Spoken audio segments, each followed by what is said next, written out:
Hello. Let's see if this works this time. Okay. Okay, cool. I think the audio works. I hate going live every single time. It's one of these, something goes wrong every single time. So if you can hear me, go ahead and let me know in the chat while I pull this off to the side so I can see the chat. Hey, Charity Board Gamer, can you hear me?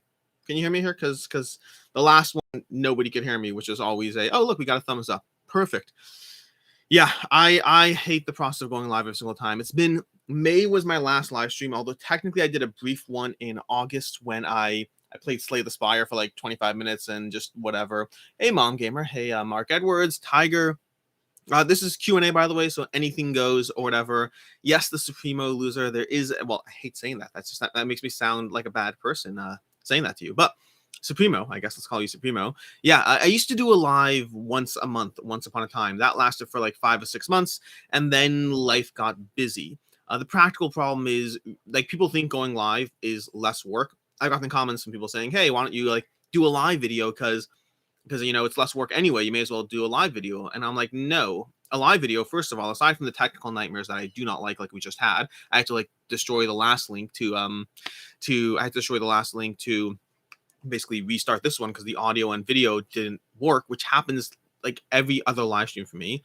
But practically speaking, if I'm doing a 10 a.m. live stream, then I have to, what's it called? I have to be like mentally ready from 9 a.m. onwards, first of all. Like I can't, like, from 9 to 10, I can't schedule or do anything that would cut into my schedule. It's like being at work for that whole time. And then you have to be on the entire hour.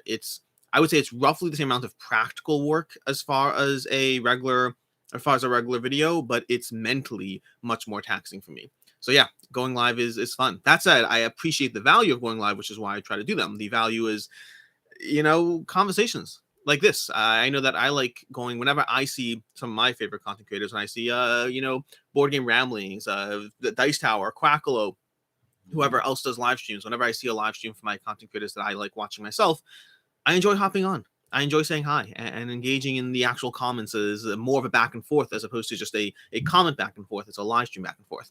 So, Mom Gamer, how long does it take you to learn a game? Well, right now I'm in the middle of going through the solo mode for Encyclopedia. That's what I was doing while waiting for the live because I couldn't concentrate on anything else. And I mean, any game is variable. Yesterday we played 3 new games.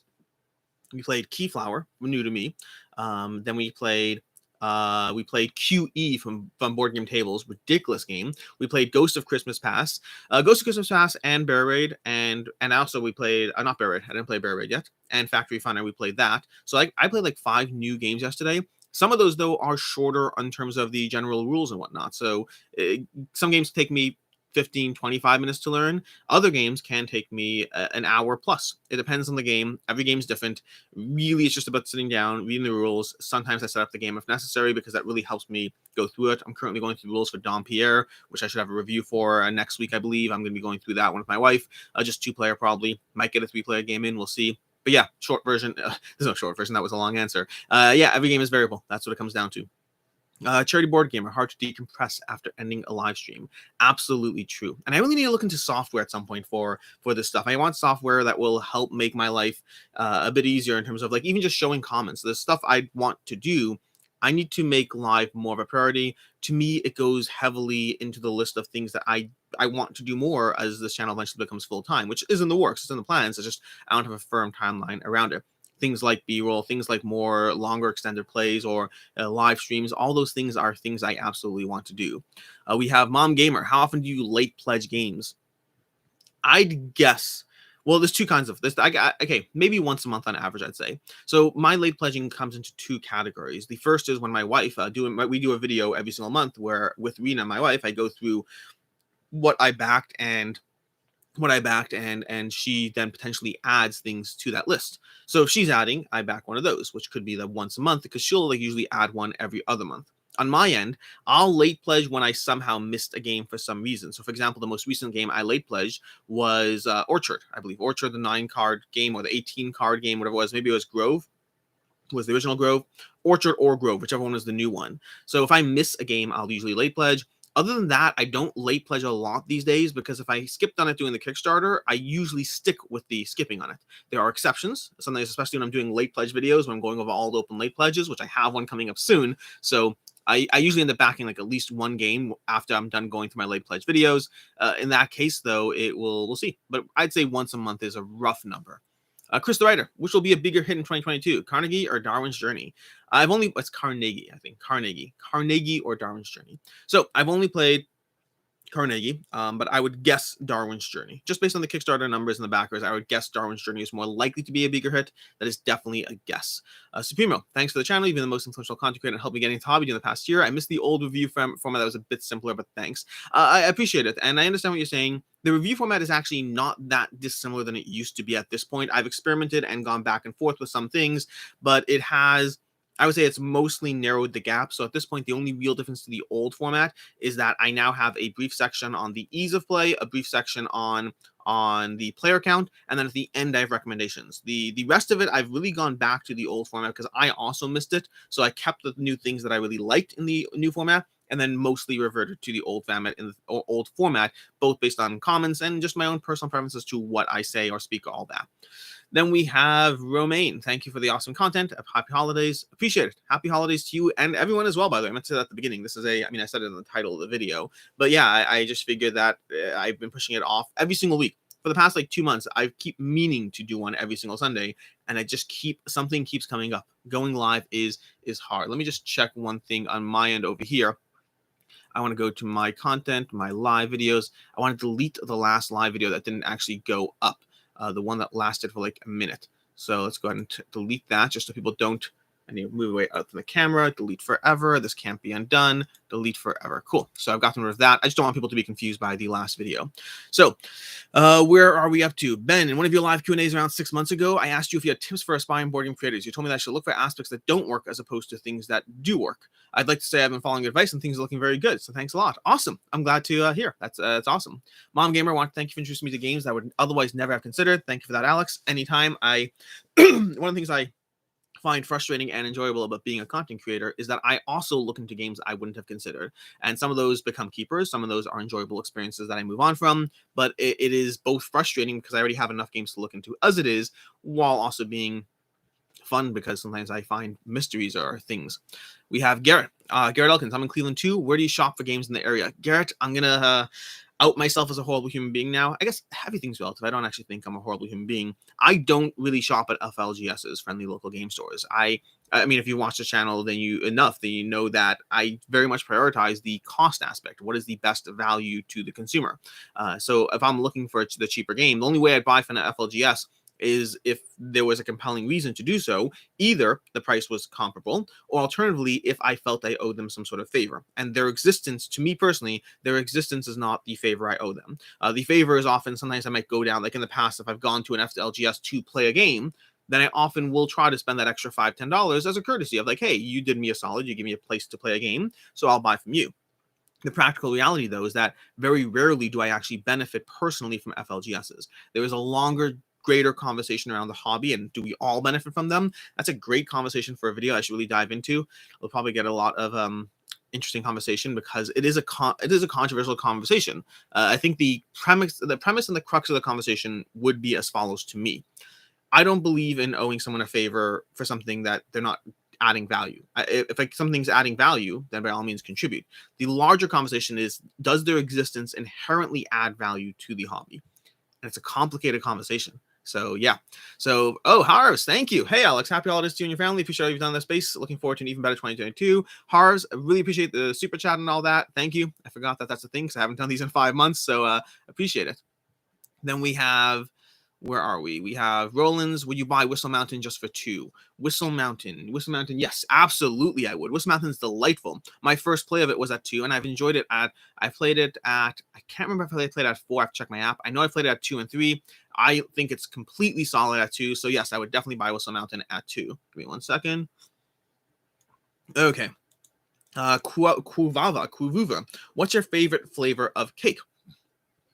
I'm not a cake person in a traditional sense. I do like Nothing Bundt Cakes. They're a company that makes, small little bundt cakes, and their bundt cakes are delicious. So I guess I like those. But in terms of flavor of cake, My wife makes her bundt cake that is peanut butter chocolate in a mold with chocolate coating. That one's probably most delicious. I tend to like other forms of pastries over plain cake. TJ Hoffer, how's the game table working out? I'm in the market and really loving the look and feature of the Man Pass. Any negatives yet? Yes, there are 2 negatives. I plan on doing a review on it at some point. There are 2 negatives to it, just to be mindful. I overall love the table. The things I don't particularly love, I'm trying to remember what the 2 negatives are. I know I have 2. One of them is the fact that this surface over here, let's see what we can do here. Give me 1 second. So for those, the problem is I have games on the other side. So give me 1 second. Let me just move this out of the way so I can show you. But okay. I actually need to move the games off the side. So this thing over here raises up. As you can see over here, it raises up. I just connected with the games. There's games underneath there. Things are falling. I'll have to fix this later now because you need to go to the other side. So, that's my other negative. The first negative is that this surface over here, which now needs to be straightened on the side, so I'll deal with it later. It goes down into the table, and then you can pick it up, but you have to unscrew these little things to pull it down and pick it up, which means when I first got it, I thought it was you can just pick it up easily. It turns out there's like a 5-minute process of screwing and unscrewing to move this from the top to the bottom. It's still a great table, but the feature of having it inset and picking it up, I can't do. The second is, practically speaking, this often is either a slightly big and hefty 1-man job or a 2-man job. It's a little bit annoying to pick this up and transfer it in and out. It is doable, but slightly annoying compared to, let's say, my board game, my Uniquely Geek table. The leaves are all completely manageable. But overall, love the Man Pass. I have a lot of positives, but you asked me for the negatives, so I gave you the 2 negatives. Veljeko, how much do you sleep given how much great content you output? Thank you. Well, last night I slept 5 hours, but that's not consistent. I would say I generally average around 6 hours a night. Last night I was up till 3 a.m. playing a whole bunch of board games with my friends and then got up at 8, which 8 is late for me. Usually I get up at 7. Usually I go to sleep around 1 and get up around 7, hence these 6 hours on a typical given night. Once a week, I'd say I pull a bit of a more less sleep night. And then once a week, I probably get a little more sleep and it balances out. Okay, we have Antonio. Happy holidays. First live for me. Maybe this was asked before. Which game got you started on the hobby? So I usually give that as a trifecta. I played Catan for a long time back in the day, as most people did. Fast forward like 5 years, and then I played Small World, and then fast forward 2 months, and I played Stone Age. Playing those 2 new games on top of the foundation of Catan in a short period really led me to believe, oh, hey, there's more games out there. This is a real hobby that I decided to look into. So it's that specific journey of the foundation of Catan layered by Stone Age and, did I say Codenames? No, Stone Age and Small World. Did I say Codenames? Maybe I said Codenames, I don't know. But either way, Gary Langford, I'm reading questions from the chat, so I'll get up to yours shortly. I kind of look on both screens. I go in order over here, and then I keep an eye on this screen, because once in a while, I forget to find out that, hey, my audio cut out, or hey, there's a bunch of people spamming the chat, so I need to keep an eye on where I'm up to, as well as the new conversation. So I'll get up to you, Gary, in a second. Okay. We have Antonio. No, we covered that. James, Massive Darkness 2 has begun shipping. How stoked are you? Not as stoked as you might think. Okay, so I'm very stoked about Massive Darkness. Don't get me wrong. But a big thing for me recently has been accessibility in games. Specifically, larger games, the more accessible they are, the easier they are. So I'm very excited for Massive Darkness. The question I have is, will I sit down, pull out the rulebook, and read the rulebook and really go through it? If I will, then awesome. So I'm very excited. I plan on doing it. I plan on getting to the game. The question is how quickly compared to the other games I'm excited to dive into. Contrast it with Marvel Zombies, which if that was showing tomorrow, I'd be hyped beyond belief because I already know how to play and I already know how accessible it is. So it's a weird balance there. I'm very excited for Massive Darkness, just a drop less because I don't know if it'll get tabled right away. I hope it does. I still have all the original content and I've been holding off for a while. Grizzlies, I've been enjoying your top 100 list. I'm curious to be a top 3 of just this year. So am I. I'll do that later. I didn't actually get up to that yet, so we'll see how that goes. We have Tyler, meaning basically I do the top games of 2021 a little bit more into 2022, so I have more time to process and try other ones that I missed and stuff like that. Plus, there's already too many list videos at the end of the year that I like to spread out some of them out a bit. Tyler, how do you motivate yourself to tackle your game backlog when you're tired from work? Tyler, that's a great question. The short answer is it helps that this is sort of semi-work, meaning before content creation, if I was tired, it was easier to just not play a game. Now, if I don't play a game, I'm falling further behind. So I have this little incentive in the back of my head that will pushes me to play more games. Now, be very careful with that kind of concept because that can work differently for different people. For some people, that make them hate and resent the hobby. For me, I just need to get over that hump of playing a game. And once I do so, I'm invested in having fun and enjoying myself. It's only the hump that's a problem. I've never gotten over the hump and then been like, I wish I had sat and looked at my phone instead. Never once. So I find it's all about getting over that hump. I do have a video of how to play more games, I think it's called, which goes over like 5 or 6 tips along those lines that, well, more specific to not being a content creator, but the general idea of trying to incentivize yourself to play games.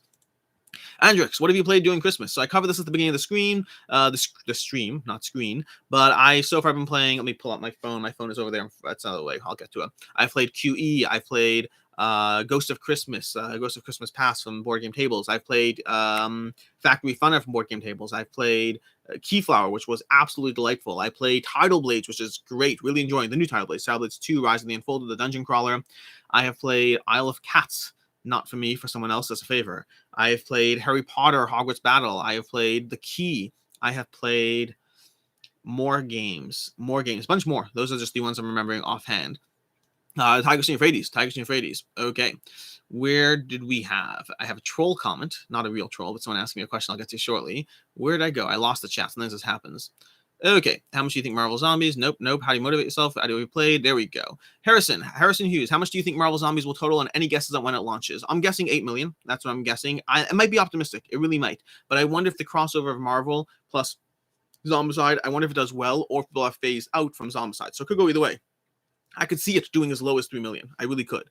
I'm guessing 8 million, though, because I mean, it's a great game. The problem is people don't know that. But I mean, the amount of people who I saw who were like, this is the time I'll bite on Zombicide, and the general introduction of Marvel to other people, I think it does 8 million. It might be ambitious of me to think so. We'll see how it goes. Then we have, and any guesses on when it launches? I can't guess on when it launches because I have insider information, not a firm date. But because I have insider information, I won't even guess. Just because my rule of thumb in general is I will say whatever I want if it's not insider information. As soon as it becomes something I was told in confidence, I can't say anything. Tiger, I came to check with Zombicide, which one I should buy. Right now I'm backing Senjutsu, Resident Evil 3, Zombicide DOA. You're backing Resident Evil 3 or you're backing Resident Evil? Because Resident Evil 3 is already, I think you're backing Resident Evil. Let me know, because Resident Evil is better than Resident Evil 3. Zombicide DOA, Dead or Alive, Monster Hunter World, and Interested in Marvel Zombies. So I apologize for that, because that's a whole lot of stuff. Rollins, your top 3 game mechanics. Drafting is number 1, definitely. Deck building, love deck building. Things you do with cards, apparently. Drafting and deck building. And then, I'm not going to say area control, because area control I don't typically, I'm going to say worker placement.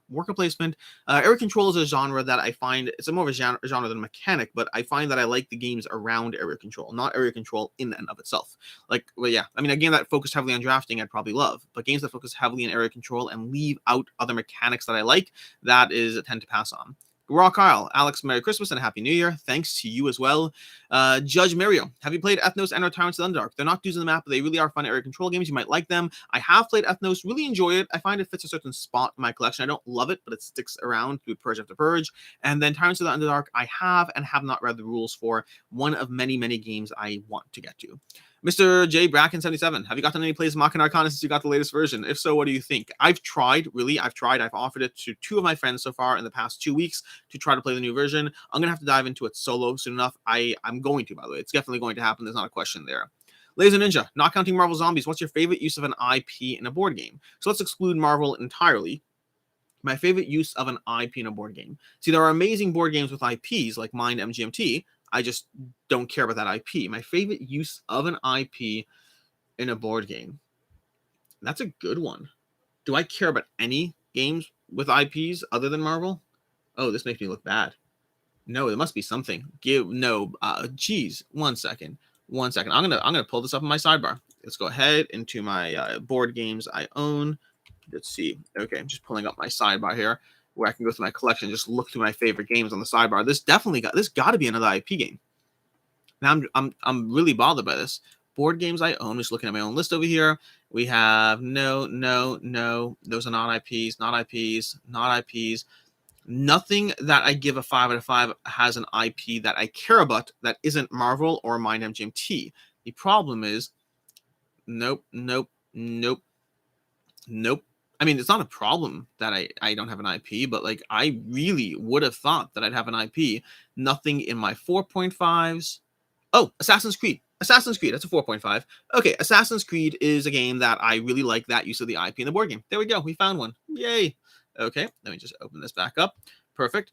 Okay. So where did we go? Where did we go? Did the stream stop because something? Nope. Nope. Nope. Okay. Sorry, give me a second. Okay, cool. Then we go to Not Counting Marvel IP. What would you recommend? What would you recommend to be getting on Too Many Bones Game Found? Sorry, what would you recommend getting on the Too Many Bones Game Found campaign for a newcomer to the game? Just Unbreakable. Honestly, I wouldn't really recommend getting that much. If you're a newcomer to Too Many Bones, I'd recommend one of these starting packs and like 2 characters. Don't go too deep. There'll always be another opportunity, and the price point's not that difference. The Supreme Loser. What's the heavy? I hate saying the loser at the end. It just sounds bad. What's the heaviest game you love at 2? The heaviest game I love at 2, possibly Castle of Burgundy, but I don't think it's that heavy. I don't know what. I mean, I have Roads and Boats, but I haven't played it. Whistle Mountain is delightful and heavy. I don't know a good answer. I'll go with Castle of Burgundy for right now. There's definitely a better answer there.